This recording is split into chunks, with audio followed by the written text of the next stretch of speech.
नेहरू का नाम आइंस्टीन के साथ लिया जाता था और आपका नाम एप्स्टीन के साथ लिया जाता है।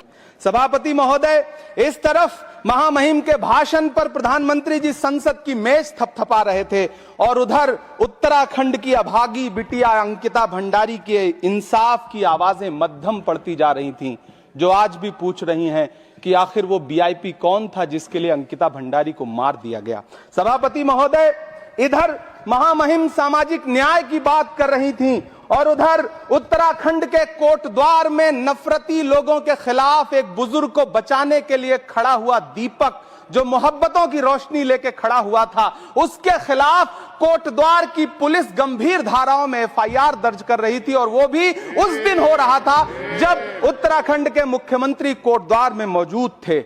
ये नया भारत है जहां दंगाइयों के खिलाफ एफआईआर नहीं होते बल्कि अमन और मोहब्बत की बात करने वालों के खिलाफ एफआईआर दर्ज होता है। यह नया भारत है जहां असम का चीफ मिनिस्टर खुलेआम संवैधानिक प्रोटोकॉल तोड़कर कहता है कि मुसलमानों को इतना टॉर्चर करो कि वो राज्य छोड़ने पर मजबूर हो जाएं। वो कहता है कि अगर कोई मियां रिक्शा वाला 5 रुपए मांगो तो उसे 4 रुपए दो ताकि वो परेशान हो सके। ये नया भारत है जहां बरेली में खाली घर में नमाज पढ़ने पर पुलिस मुकदमा दर्ज करती है।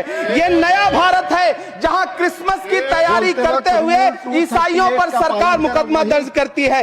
ये नया भारत है जहां जम्मू कश्मीर में नीट का एग्जाम क्वालिफाई करने वाले 50 बच्चों में अगर 42 मुसलमान होते हैं तो फिर मेडिकल कॉलेज की मान्यता ही रद्द होती है और जश्न मनाया जाता है। महामहिम राष्ट्रपति का भाषण में सुन रहा था। सर, यह नया भारत है जहां मध्य प्रदेश के बैतूल में बच्चों के स्कूल बनवा रहे मोहम्मद नईम का घर स्कूल इसलिए तुड़वा दिया जाता है क्योंकि वो स्कूल बनवा रहे थे। ये नया भारत है जहां कोर्ट का स्टे होने के बावजूद बनारस की दाल मंडी में सैकड़ों दुकानें तोड़ी जा रही हैं क्योंकि रास्ता चौड़ा करना है। सभापति महोदय, मैं आपसे कहना चाहता हूं कि जो पीढ़ी अपने बुजुर्गों को गाली देती है उसके साथ प्रकृति इंसाफ करती है। आज इंदिरा जी और नेहरू को गाली देते हैं, नेहरू को छोटा नहीं कर पाएंगे। नेहरू का नाम आइंस्टीन के साथ लिया जाता था और आपका नाम एप्स्टीन के साथ लिया जाता है। आपको ये बात समझनी पड़ेगी। सभापति महोदय, मुझे 1 मिनट बोलने दे, मुझे कंक्लूड करने दो।